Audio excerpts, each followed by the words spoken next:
अस्सलामुअलैकुम, welcome to a new episode of Blocknama. मैं हूं संकी और मैं हूं दानिश। आज हम बात करेंगे NFTs और मेटावर्स के ऊपर। ये आजकल, बल्कि आजकल क्या बोलूं, पिछले 2 साल से बहुत हॉट टॉपिक चल रहा है।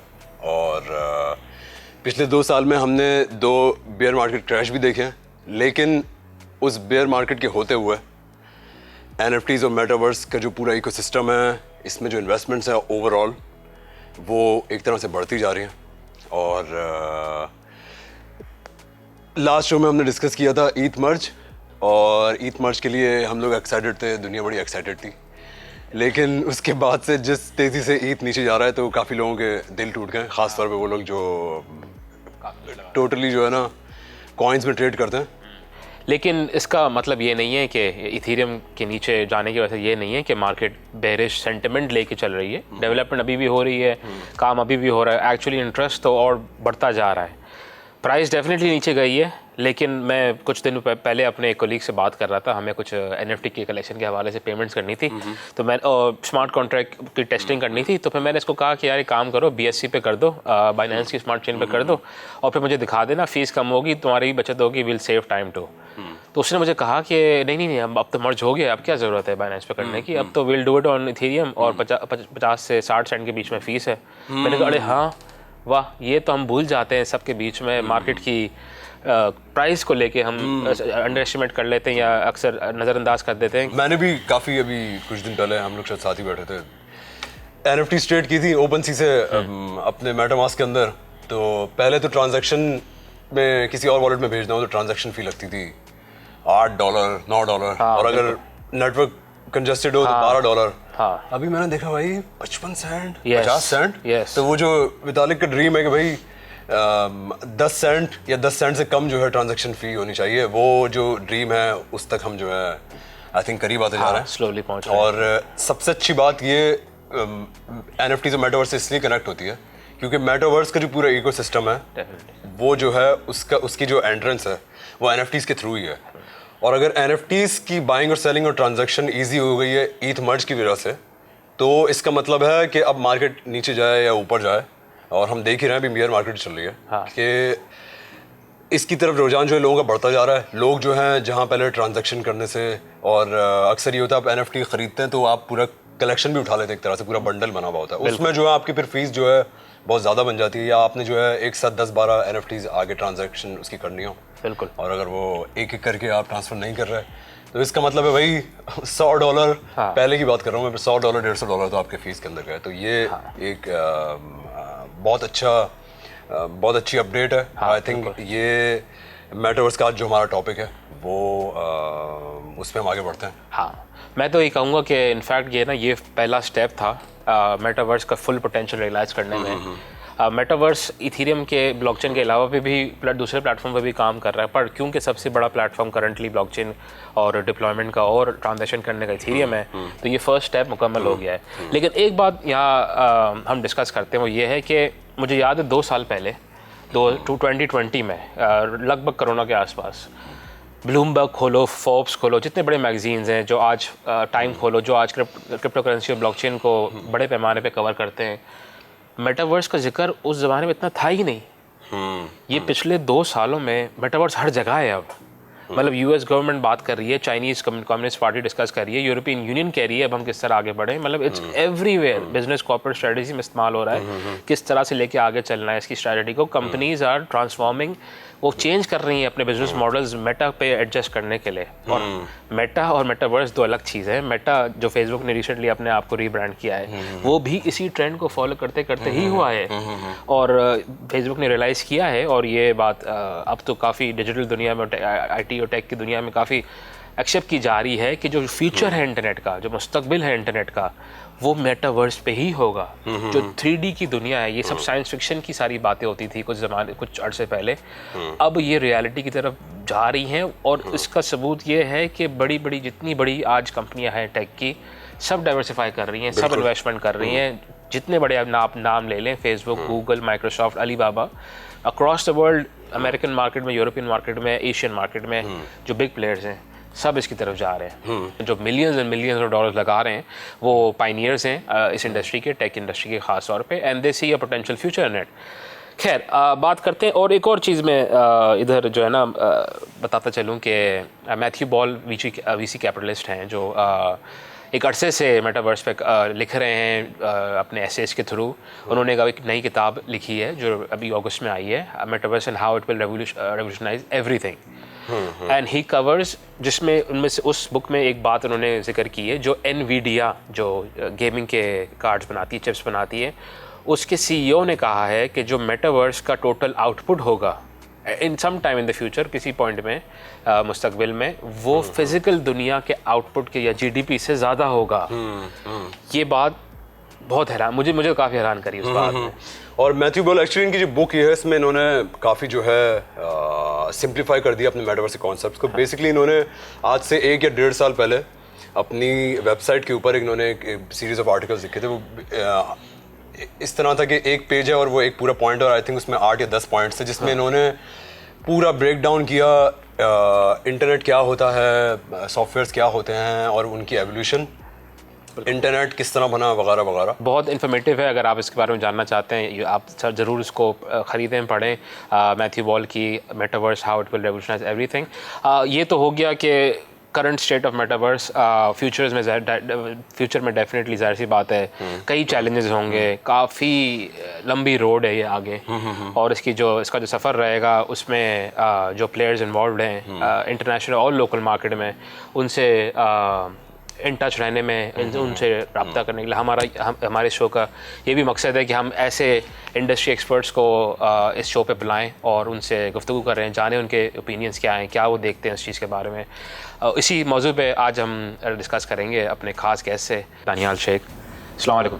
वालेकुम सलाम। पिछले 2 साल से ये ब्लॉकचेन में काम कर रहे हैं, स्पेसिफिकली NFTs और मेटावर्स के अंदर।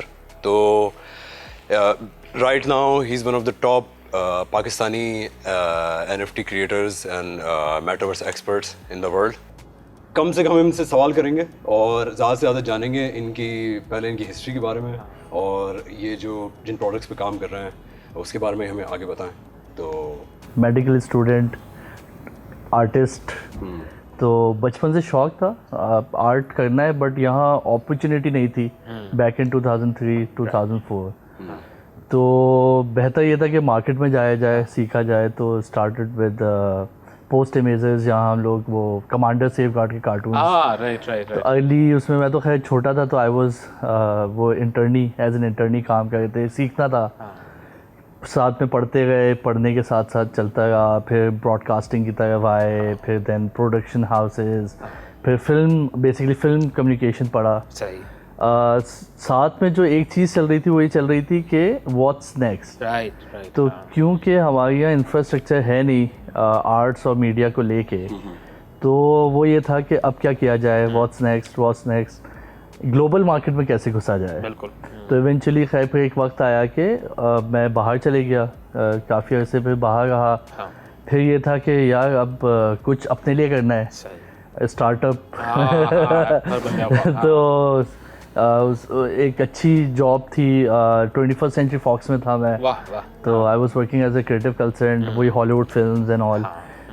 उस वक्त बीच में ये चल रहा था कि पाकिस्तान की भी जो फिल्में आ रही थी उनके पोस्टर्स भी डिज़ाइन कर रहे थे, एनिमेशंस भी कर रहे हैं, लेकिन वो था कि एट दी एंड अगर आप जॉब कर रहे हैं तो आप ऑब्सलीट हो जाते हैं एट सर्टन एज ऑफ।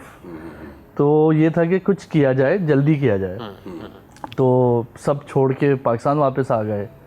अब जब यहाँ आए तो अब जब आपको बाहर रह के एक आदत हो जाती है ऑनेस्टी की, ट्रांसपेरेंसी की, यहाँ आके फिर समझ आया कि नहीं यार यहाँ तो आप वैसे कन्वेंशनल बिजनेस नहीं कर सकते हैं। तो हम वो ये था कि अगर हम काम कर रहे हैं, इंफ्रास्ट्रक्चर नहीं है, लॉज अच्छे नहीं हैं, जैसे जर्नलिस्ट और जर्नलिज्म के लिए प्रेस क्लब है, तो आर्टिस्ट के लिए कोई क्लब नहीं है जहाँ वो कंप्लेन कर सके, चीज़ें कर सके, कोई यूनियन नहीं है, कोई बॉडी नहीं है, कोई पॉलिसी नहीं है।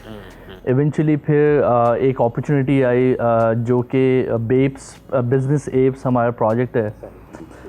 So the moment we started working on it, later on हमें पता लगा कि इसमें तो बहुत बड़े celebrities, ambassadors, like almost 25 world known celebrities, like you know it's a big thing, right? Just like जैसे 5 साल पहले BAYC जो है, bored a B art club, so I lost one train क्योंकि वो मुझे बहुत अर्ली पता लगा था कि फास्ट मूविंग तो हो जाता है। तो वो था कि यार ये 5 साल पहले तो NFTs का कुछ पता भी नहीं था। एग्जैक्टली तो हमारे बॉस से उन्होंने इंट्रोड्यूस किया था कि यार तुम लोग इनकी हेल्प कर दो। फर्स्ट टाइम कलेक्शन बनाए थे 10,000 का।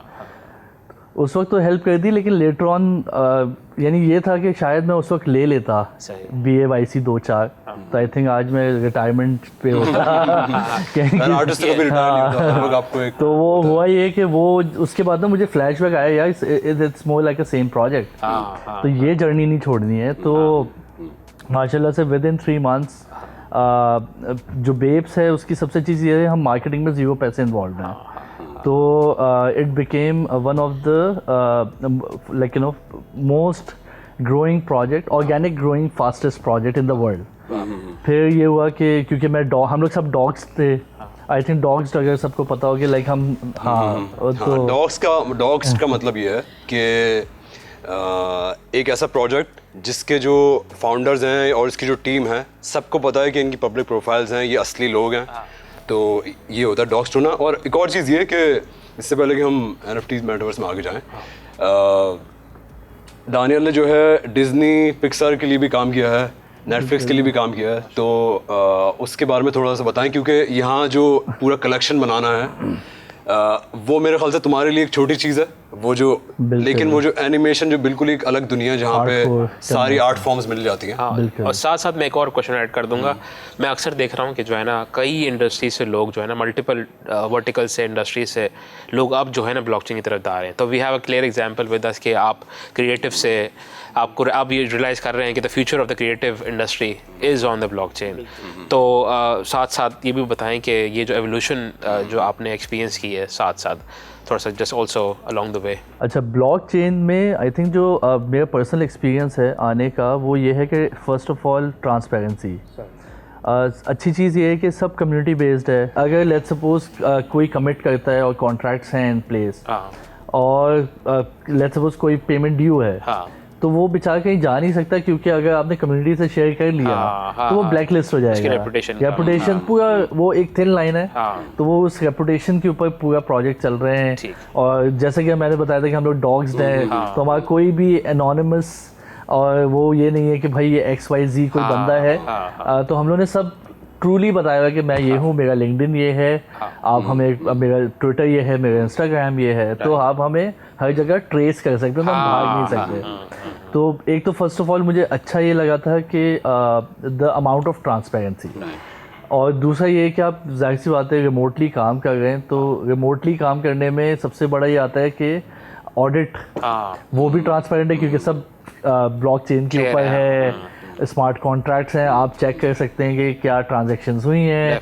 अगर प्रोजेक्ट सक्सेसफुल गया है तो उसके पैसे कहाँ गए, कितने वॉलेट में जा गए, तो एवरीथिंग इज़ सो ट्रांसपेरेंट, जिस वजह से आई थिंक मैं सबसे ज़्यादा एक तो एंडोर्स करता हूँ इसको फर्स्ट ऑफ ऑल।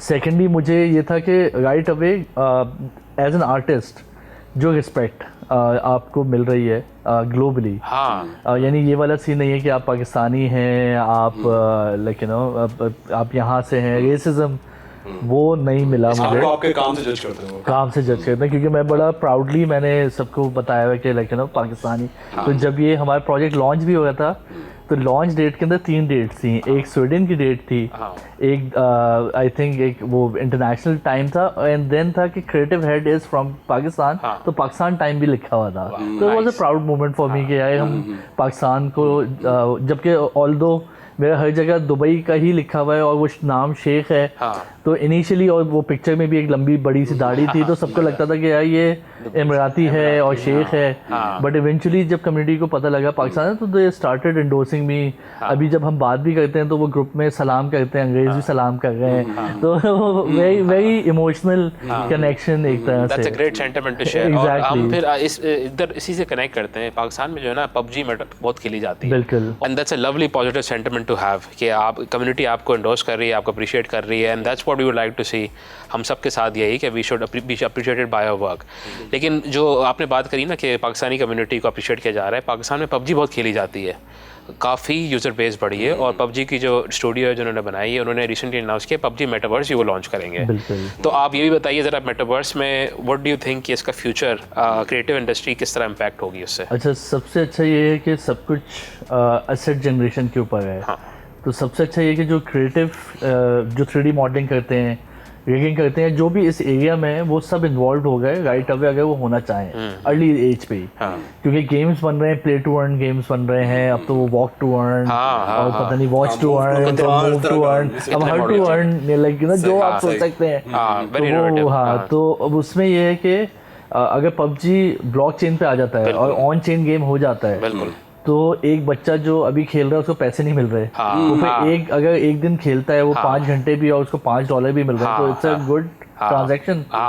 तो प्ले टू अर्न फिर ये फैमिली ये नहीं कह सकती कि तुम टाइम जाया करो। हाँ, जैसे हमारे पास काफ़ी अच्छी केस स्टडीज भी हैं जो हमारे पास ऐश जो है जो टेकन का जो like he is from Pakistan माशाल्लाह, सलान ऐश, तो वो माशाल्लाह से he is like you no earning good by playing games. तो वो केस स्टडी भी है। लेकिन हमारे यहाँ असल में वो होता है कि अब ब्लॉकचेन में ना इसको जो इंडक्शन है वो लेकिन सेंसिबली भी किया जाए। सही। इसकी अवेयरनेस क्रिएट हो, इसकी एक पॉलिसी बने। अभी मजे की बात ये है कि मैं परसों ही देखा था कि हमारा प्रोजेक्ट जो है अमेरिका के अंदर प्राइमरी स्कूल में पढ़ाया जा रहा है as a case study based project जो है। तो वो बच्चे जो हैं वो NFTs ड्रॉ कर रहे हैं और अब सब सोच रहे हैं प्राइमरी लेवल पे बच्चे को NFT पढ़ा रहे हैं। तो बाय द टाइम वो जब 3rd, 4th, 5th क्लास में आएगा तो क्या इम्पैक्ट आएगा। जैसे मेरी भांजी है वो 5th, 6th ग्रेड में, उसको पूरा NFT का कोर्स पढ़ाया है। तो वो चीज़ें जो है ना वो अभी से प्राइमरी और ये 5th ग्रेड 6th ग्रेड में उनको अगर अभी से बता दिया है तो इवेंचुअली लाइक यू नो जब वो होंगे तो उनके बाद दिल हैव एन ऑल्टरनेट। तो अभी से वो फंड रेजिंग करना शुरू हो गए हैं, कुछ ना कुछ कर रहे हैं और कुछ बच्चों ने $250-300 का सेल आउट भी खरीद दिया है। तो विच इज़ वेरी नाइस। यानी चलो घर वालों ने खरीद लिए होंगे, खानदान ने खरीद लिए होंगे, but at least they are learning something new और ब्लॉकचेन से अभी से इन्वॉल्व हो गए। इसमें चीज़ को मैं कहता हूँ फॉरवर्ड थिंकिंग, प्रोग्रेसिव थिंकिंग। बिल्कुल। और एंड आई थिंक हमारे लिए भी यही था कि आई स्टार्टेड अर्ली बिकॉज हमारी जो मेरे पार्टनर्स भी थे वो सब बोल रहे थे कि यार नहीं दिस इज लाइक पैसे नहीं आते इसमें और सबसे वही जो पैसे नहीं आएंगे या फिर वो FIA का मसला होगा और वो सारी चीज़ें। लेकिन वी टुक रिस्क, हमने थोड़ा देखा, समझ आया। अब हम लोग सोली सिर्फ जो है वो NFTs क्योंकि हम लोग तो क्रिएटिव बना गए, हम आर्टिस्ट हैं, हम क्रिएटिव्स बना गए and if there is a transparent way to do it तो व्हाई नॉट। तो लीन स्टार्टअप वालों के लिए I am one of the examples because like no big short background, KU से नॉर्मल आपने फिल्म पढ़ा हुआ है, like you know it's all like self made journey. तुम जितने भी प्रोजेक्ट्स कर रहे हो और they are really big projects और ग्लोबली रिनॉन्ड एटसेट्रा, तुम्हारा अपना ऑब्वियसली पोर्टफोलियो भी है विच हेल्प्ड।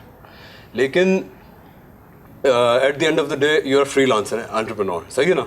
तो बाकी जो as an entrepreneur and as a freelancer क्या तुम्हें फ्रस्ट्रेशंस नज़र आती हैं अभी ब्लॉकचेन के हवाले से यहाँ पे, जो तुम्हें जैसे यहाँ अक्सर होता है ना कि मैं काफ़ी लोगों को जानता हूँ जिन्होंने ब्लॉकचेन में काम किया, ट्रेडिंग की या NFT मेटावर्स में काम किया, लेकिन उनकी फ्रस्ट्रेशन लेवल इस लेवल पे पहुँच गई कि उन्होंने कहा यार यहाँ तो कुछ भी नहीं हो सकता, गवर्नमेंट सीरियस नहीं है, IT सेक्टर सीरियस नहीं है, बाहर चले आओ।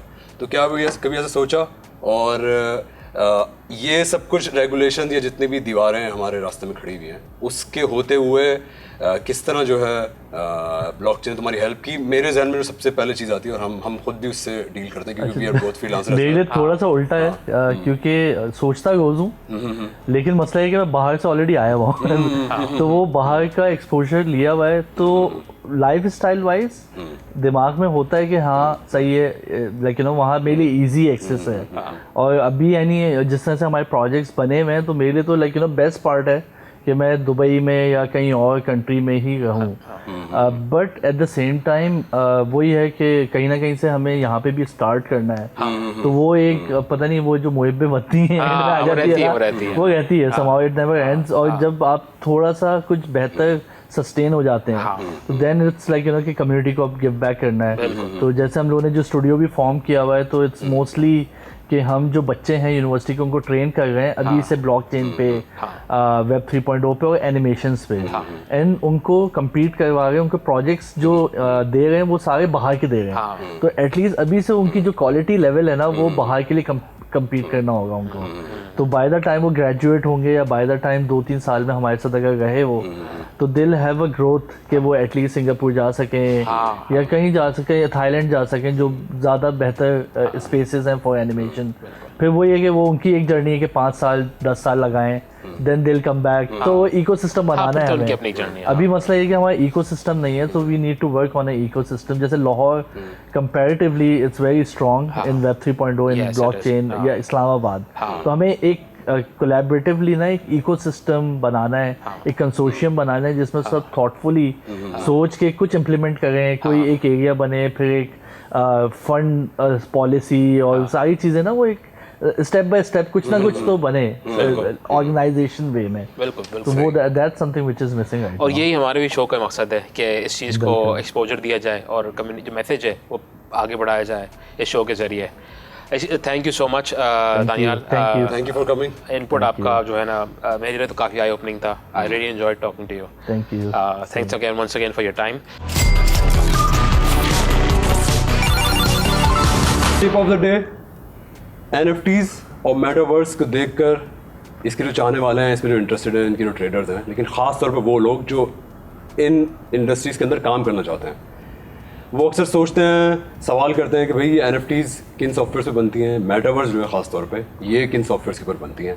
तो इनके पीछे जो लैंग्वेजेस हैं वो हैं सॉलिडिटी जो कि इथीरियम की लैंग्वेज है स्मार्ट कॉन्ट्रैक्ट्स की, C++, जावास्क्रिप्ट, ये सालों से तकरीबन मेरे ख्याल से 15-20 साल से तो ये पाकिस्तान में आई हुई हैं, तो इसके काफ़ी जो है पाकिस्तान में इसको पढ़ाया जाता है, इसके एक्सपर्ट मौजूद हैं।